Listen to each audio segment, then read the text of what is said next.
Hi, I'm Kevin, And I'm Amanda. and we are serving up All that jam.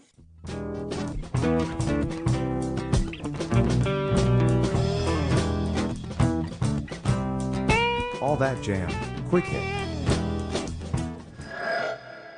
Squeaky Feet on Soundman Ben Gartenstein.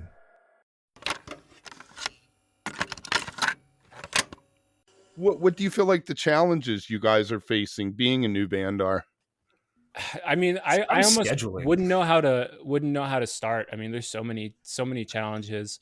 I think because we're a lot older, or not older, but like we're not 20, fresh out of college, where it's like, oh, we live in some crappy house for like $400 a month. We could just go on the road. Like we all have day jobs and lives and like bills to pay, pets. Like Kevin and I each have a dog. Colin has a cat. And it's just like touring and leaving your job. Granted, we all have flexible jobs. We're all music teachers and stuff like that. But touring and leaving your job is tricky. Leaving your pet is tricky. Even just like finding time to rehearse and write and arrange music is tricky. And, there was, at least for me personally, there was more time for that when I was like, fresh out of college or whatever. And I understand the whole, like, like Dopapod or the Gentil or something like that, bands fresh out of college, just being able to hit the road right away. And although we are doing that and touring as much as we can, it's definitely not the easiest thing. I don't know if it's easy for anyone, but like on the flip side of that, it's funny because like I think that I can at least speak for myself, and I think for the rest of the band, it's like you're wired to be like, if you're not doing those things, if you're not like going out and doing the touring and the rehearsing all the time, and like if you don't feel like you're like crushing yourself for the band and suffering for it, I almost don't even feel like I'm doing anything in my life. It's just like a way that you're wired, where it's like if I'm at home just doing my work and like I don't even know what else I do. Like you just feel like, I mean, and that's what I'm saying. You just feel like you're not doing anything. It's like this is like the thing that drives us, and I almost feel like sometimes like the parts of the industry or whatever that suck are the things that are also like propelling us to like keep going at it and keep doing it and keep kind of getting in the trenches and like playing gigs where we get don't get enough money, sleeping on a floor, like driving 12 hours to the next show, like those things are like what I think like establish us and build Like 500 miles in a night to get to the next city. Yeah for a free show. For a free show, right? Yeah, like and I think one day we'll look back at those days and be like, those were the days, you know what I mean? That's what we were doing, we We really did it. Yeah. Oh, that's crazy. What do you guys travel in? We got a van. Ford Transit. Okay, very nice. And you sleep in the van, or do you try to do the hotel thing? Or? We mostly try to do hotels. Sometimes to our absolute financial detriment. The thing is, like right now, we travel as 6 people, and we have 6 people's stuff. We don't have a trailer, so we have not only 6 people, 6 people's musical gear, and 6 people's personal belongings, but we also travel around with our own sound rack too. So, like, I mean, it's a van, but you'd have more legroom if you got into a sedan. You know what I mean? Like it's somebody sitting on an amp in the back. Yeah, I mean we get extremely cozy. It's nice. An experience. So you guys travel with the sound guy. Mm-hmm. His name's Ben, yes. I guess. Shout out. Ben is our hero. Ben is your hero. So and you also bring your own board with you? Yeah. So Ben, currently he does our front of house and our monitor mixing. And I mean, it's been an absolute game changer. I mean, like it's crazy. And we've had him the whole time we've been going on tour, which is like, we're so grateful for that.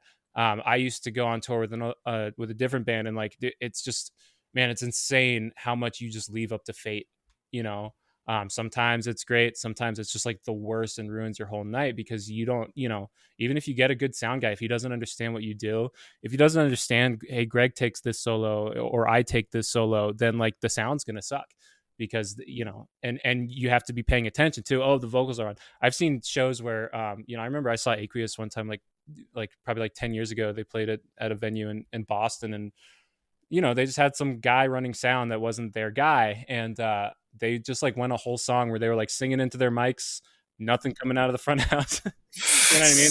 Those sorts of things suck. I saw Steve Miller open up for the Grateful Dead at Buckeye Lake. I guess it was 93 was that tour. He toured with them, and they didn't turn Steve Miller's vocals on when he came out to do Spoonful. His whole verse, he was up there on the screen mouthing it. Nothing. Yeah, and it's, you know, and it's funny because it's like, if the person working with you doesn't know your music, that's like, that can happen. It's just a thing that's going to happen sometimes. So we're like super, super fortunate that we have, you know, someone coming out with us, and, you know, and Ben comes out and suffers with us, and, you know, he's cramped in the van with us, and he's, you know, he's in the hotel with 6 people where we lie and tell him we're 2 people so that we can get like a rate, you know what I mean? And then we sneak him in the back, you know? Yeah. So what do you record with? What do you record the shows with? Is he coming out of the soundboard and just? So we use a Behringer X32, and we get a multi-track from it. It just gives us like, it just bypasses anything actually going on with the faders, and it just gives us raw audio of every track, which is awesome because, like, you know, and Ben mixes our shows too. I'm super, super proud of the like quality of our live stuff. I mean, I think it's great. And, you know, it comes down to the combo of having someone who really, really knows how to do that stuff. Ben has a master's in audio engineering, and then, you know, having a reliable board. And, you know, we've like, you know, at least me, I've always wanted to be in one of those bands that's just, here's the show the next day. You know what I mean? Like, that's the coolest thing to me. That's like what got me into this scene. You know, being able to go to a show, hear a crazy jam, be like, that was so cool, and then get to listen to it a couple days later. It's just like, you know, that's for this scene, what kind of, that's the lifeblood of it, in my opinion. So Definitely. The combo of having, you know, a reliable system to record, someone who really, really gets the sound that we're after, and having now a platform like Nugs to put it on that people are just kind of tuning into, even if they don't know our band yet. To me, that's just like, I'm so pumped about that. That's like what we've been working towards forever. Do you guys have a mic? Do you add any house to it?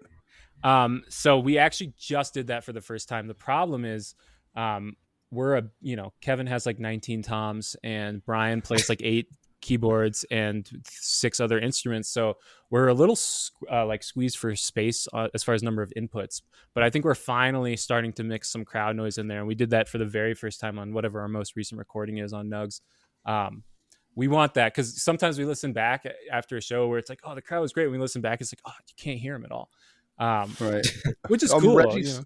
Reggie Scanlon, the bass player for the Radiators out of New Orleans, once said to me that soundboards sound like photographic negatives. Mm-hmm. Yeah, I can get that. Yeah, there's a kind of vacuous quality of them sometimes. Yeah, I don't like it. I love a good matrix. I went 32% audience. Right. Yeah, I think that's where we're kind of headed. You know, there's also that balance that can be a little weird when you're like, check out our show. There were 4 people there. And it's like, it's like super evident in the crowd mics. You know what I mean? You get done playing like the best, you feel like you played the best jam of your life, and you get done, it's just like, yeah. Yeah. Which, you know, we don't want to misrepresent ourselves. You just hear glasses clinking in the background. If that's how the crowd is, we want people to hear that, but it can be a little awkward sometimes, you know? If you are enjoying All That Jam, please like and subscribe to our social media channels at All That Jam Pod on Twitter, Instagram, and Facebook, or visit our website, allthatjampod.com. Make sure to sign up for our email list and tune in every week for new episodes. Also, look for full interviews on our YouTube channel. And remember, stay beautiful, but don't stay underground too long.